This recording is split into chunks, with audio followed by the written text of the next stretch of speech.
If you continue with the mentality you have, you will never be good enough.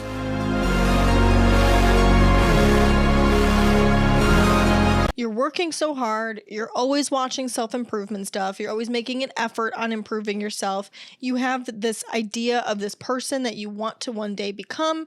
You try to show up as your best self as often as possible, but you always just feel like you're falling short. You feel like you're never actually embodying the person that you want to. And it sucks because you're putting so much effort into it and you just can't help but feel like there's still more to achieve. Like there's more that you could become. And really, honestly, just like straight up at the end of the day, feeling like I wish that I could be this person and I'm not. And I don't know what's going to have to happen in order for me to one day cross this threshold and transform into her. This right here is what has to happen in order for you to do that. In order for you to finally feel like your whole healed best self, you have to shift your mentality. If you don't allow this mentality shift, you will never be good enough. You will never transform into the person that you want so badly to become. The other day I was going to Jimmy John's, and your girl has always had this little bit of a complex with like being able to flirt. My flirting is bullying because I just feel a fear of rejection. I just don't feel like I don't have that energy. You know what I mean? Like, you know, the girls that have that like sex appeal, magnetic energy. Yeah, I'm not one of those girls. So like, that's fine. I can work towards that if that's somebody I want to become, but also it's just like not my vibe. So I get like weird and uncomfortable when people are clearly trying to hit on me. And it's something that I've made an effort to practice not being in fear when that happens. Like a guy will find me attractive and yes, I'm in a relationship, but I don't love this feeling of like skittishness or just feeling like flailing. Like I just would love to just be calm, cool, collected and have almost more of like a sexy aura when somebody does find me attractive, and then just be able to like walk away from that situation feeling like I was in control of it. But for me, it doesn't come naturally like it does for some people. So it takes practice. And every time that I can feel the energy of somebody thinking that I'm attractive, I see it as an opportunity to lower that wall and allow myself to practice my skills of controlling my attitude and my body and how I show up in those circumstances so that I can feel good walking away from them and not walk away feeling like, why am I the most awkward fucking little twat to walk the planet? So that's what was happening on this specific day. I was going to Jimmy John's and the guy that was taking my order clearly thought I was good looking, and I felt that I handled it really well. You know, I made eye contact, I laughed, I moved slowly. I wasn't being like frantic and avoidy and running away like maybe I would have in the past. And so I felt like in that moment I was handling the situation very well.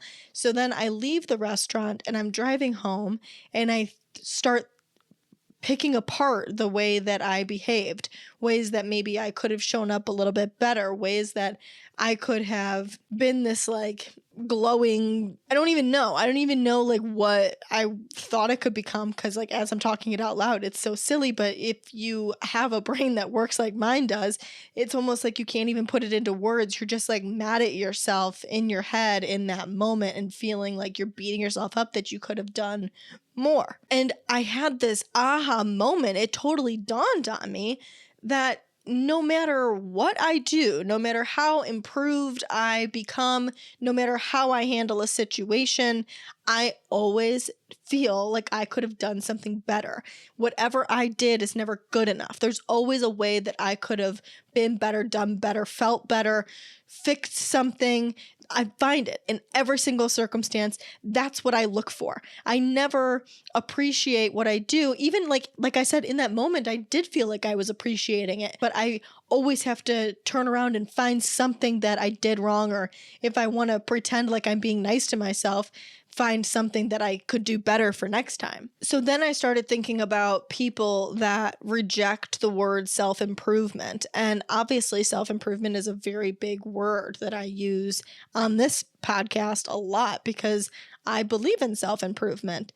But lately, I've really been thinking a lot about the words specifically, self-improvement. Like myself needs improvement. And that's normally what I hear when I hear people reject this term, is that it's like you're saying you're not good enough as you are. Like you shouldn't be viewing yourself as this project that needs to be fixed.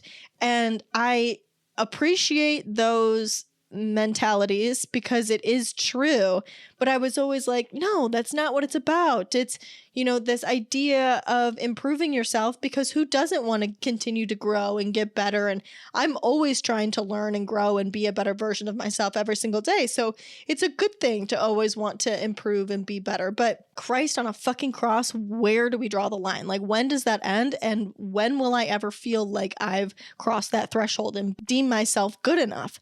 It won't ever happen. You're never going to wake up one morning and be like, ta-da, I've done it. I feel great. I am this version of me now. Never going to happen. You have to make that decision on your own. And honestly, I wish someone had told me that when I started working on my self-improvement, because it always left me in that knowledge to skill gap, feeling like there's something that I could be doing more. And if I just try harder, I'll one day become that person. One day I'll get older, I'll get wiser, I'll get more whatever it is that I want to become, and I will magically feel like I'm always this better version of myself. And I wish someone had told me that that's not how it worked, that it's always going to be a consistent progression. So that's the rejection of self-improvement, is that you can take a deep breath, like take a step back and stop being so hard on yourself to always be in this state of improvement, because self-improvement is an ever-evolving issue. It's the journey, if you will. I hate that saying. It's not the journey. It's not the destination. It's the journey. You know what I'm saying? But like low key, that's fucking true. Unfortunately, self-improvement and all of that is not a roadmap to get to a place. It's this always thing till the day you die. You're always going to be self-improving. So if that's the case, again, you're never going to feel good enough. At this point, you're like, Sarah, what the fuck? Like, there's literally zero way that you're telling me that I'm going to live my life never being good enough. Like, I refuse to believe that I'm doing all of this work and I'm never going to have this satisfied, final feeling. And while you'll never have a final feeling, there is possibility to be good enough, to feel like that person, to be that version of yourself that you know you can be. But unless you decide that you're good enough, that you never will be. There's a few ways that we can make this happen for the long term, and not like I'm going to decide that I'm the best version of myself and wait for the results to roll in, baby. Like, that's not going to happen just because you make the decision. You have to make the decision and then start showing up as that person, but remembering on a consistent basis to make that decision. It's not like one day you're going to make that decision and then it's going to be end all be all. It's going to be every single day, multiple times a day, that you're deciding that you already are the best version of yourself. If you want to feel good enough, you have to take inventory as often as possible of the ways that you have become the better version of yourself, even if it's not where you want to be yet. Even if, you're not perfect yet, you have to recognize areas, just random fucking areas, that you are better than you used to be. The other day, I was sitting at a table with a bunch of adults, and there was an empty pickle jar sitting on the table with just the pickle juice in it. And I said inside my head, there is a version of myself that used to exist that would have picked up that pickle jar and drank out of it just to get a laugh from people, just so people would go, oh my God, what are you doing? Like, let that be an attention thing. Let that be whatever it was, probably an attention thing. I don't know what else it would be, but like trying to be funny. I don't know. But there is a version of me that used to exist that would have 100% done that. And the version of me now doesn't need to prove anything to anybody, can just sit there and be, dare I say the word, like elegant or ladylike, and just keep my mouth shut and show up as myself. And that is my way to prove myself to the world, if that's what I have to do. It's not doing some fucking weird look at me, pick me kind of behavior. Random things, wearing sunblock, scheduling a doctor's appointment when you feel sick right away instead of waiting 6 weeks to do that, i.e. that's what I just did. I currently have bronchitis and I waited 6 weeks and waited until I literally was choking for air until I called the doctor. When you're out and about and you remember to not take people's opinions so seriously, finally recognizing that you do a skincare routine pretty fucking often. It's not always about like, did I show up as this beautiful, wonderful, godlike creature? No, it's like I said, did I put sunblock on? And I literally used to go out and fry myself because I thought that that's what would make me tan. And it doesn't ever make me tan. It just makes me burn. And then I'm in pain. And then all my skin peels off. And then I start from square one every single time. But for whatever reason, every single time I think it's going to work. No, now I'm taking care of my skin, leveling up, being a better version of myself by just putting on sunblock. It's something random, it's something simple, but it's taking the time to recognize the area in which you have improved. And it's funny as I say this because I recognize that I'm essentially saying you have to see how far you've come. And I always hated when people said that to me because it's always like, but how can I see how far I've come when I want new results? Like, I don't care. I don't want to fucking look at that kind of stuff. Like, how can I appreciate what I have when this isn't what I want, what I have? It's something else now that I want. But it's consciously building that habit to see it and not just waiting for it to show up when something grandiose and wonderful happens, or something specifically pertaining to your character, or something specifically pertaining to your physical body, or something pertaining to, what you think you would feel because this is the kind of aesthetic stuff that you see on Instagram all the time. And until your life looks like that, you won't deem it as good enough. No, you have to consciously recognize those areas. It's not going to just like come to you like a rush. You have to like make the choice in everyday life to recognize things. And it's just a habit. Everything is a habit that you're building. And the more you recognize it, the more things that you will see over time. If you want to finally feel good enough, you want to finally feel like this wonderful version of you that you so badly want to become, you have to remember to say to yourself, I handled that with the skill set that I had at that given moment. You can decide ways that you wish that you had done better. You can tell yourself that you're doing good by you by planning what you could do in order to improve your skill set. Absolutely. Growth is important, absolute important things to get done, because you're never going to be a better version of yourself if you don't evaluate and ask yourself areas in which you can improve. But you equally, if not more, need to recognize the things that you've done well. And again, it's such a habit. It's a bad, realistic, valid habit that you are stuck in this mindset of, I'm trying to be better. I'm going to be the best version of myself. I'm doing right by me by looking for the ways in which I can improve. But it so quickly becomes negative self-talk, even though you're not necessarily talking to yourself negatively, but always finding the things that you could have done better is going to never make you feel good enough. You have to, again, at very, very, very minimum, be able to equally recognize what it is that you did well and what you feel good about and what things that you did better that you might not have done before, and be like, damn, bitch, look how you handled that shit. That was fucking killer. I loved when you did this, and this. Okay, sexy queen. Okay, stand up for herself queen. Okay, not care what anybody thinks of me. You know what I mean? Like, you have to hype yourself up a little bit, validate yourself, and make that a habit. And then, like I said, you can also pick things and be like, maybe if I had done this next time, I would, feel even better about this experience. Can you imagine if I could feel even better than I do right now? And I know I sound kind of like a psychopath because it's just like not realistically how the situation goes. It's not how you say it to yourself in your head. But eventually, that is how you can say it to yourself in your head. And obviously, maybe it's not as hype, but just being able to be like, damn, that made me feel good. Like, I was able to do that. Because if you don't make the conscious decision to recognize that, again, you will never be good enough for yourself. You'll always find things that you don't like or that you could have improved on and that you're working on to be better, which is great, but you'll never be where you want to be. I think...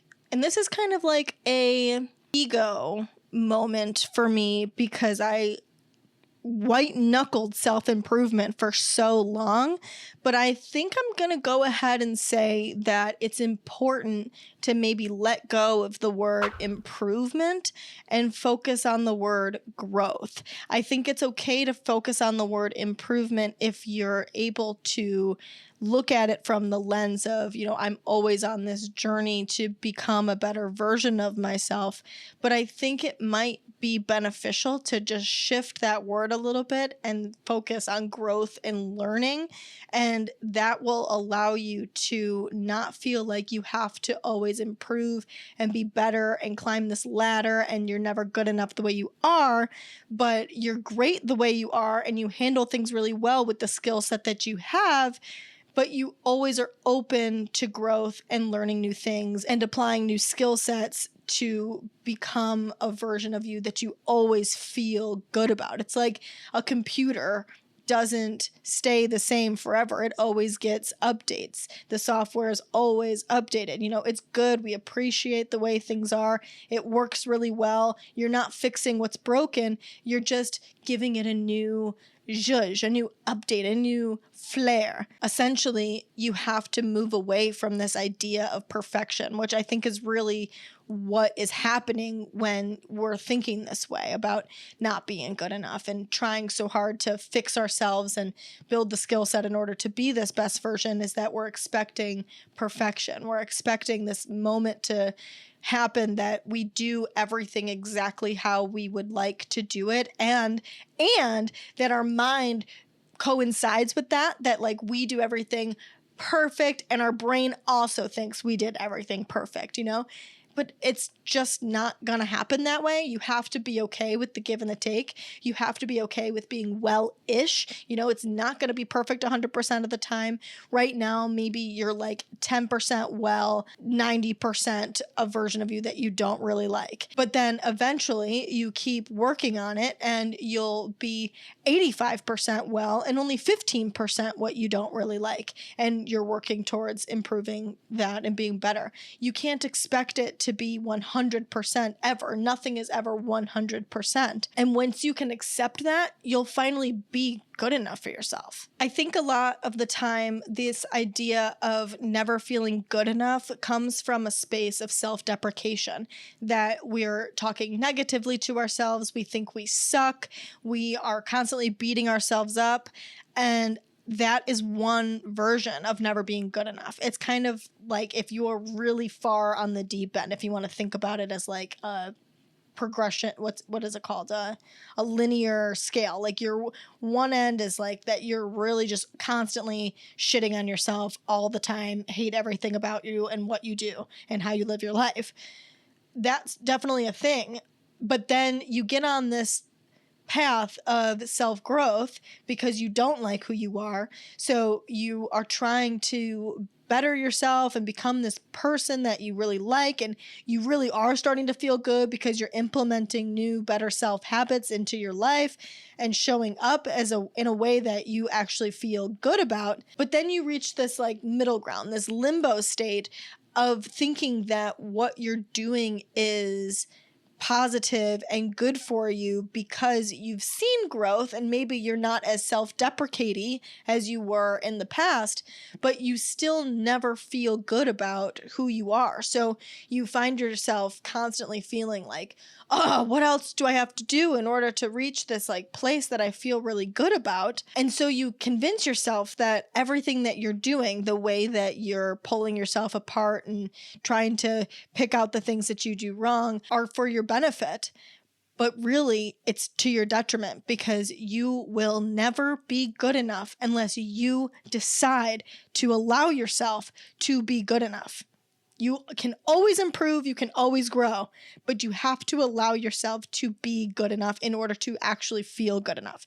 It sounds stupid, it sounds common sense, but we don't allow ourselves to. We don't focus on the positive ever because our brains are hardwired to focus on the negative because biologically, that's what will keep us alive. You got to shift that focus and at bare minimum, half the time, look at what you've done better at as you can continue to progress it more and more to see that what you're doing is good most of the time. Thanks so much for listening to this week's episode. I hope it helps you get your week started on the right foot, that you can remember for the rest of the week to allow yourself to be good enough and to recognize the ways that you have been better and recognize the ways that you enjoy yourself and enjoy the way that you show up in the world, while putting the things that you can improve upon on the back burner. Still there, but put them on the back burner. I kind of took like a little social media hiatus a little bit. I'm slowly but surely getting back into it. So make sure to follow me for my own personal life endeavors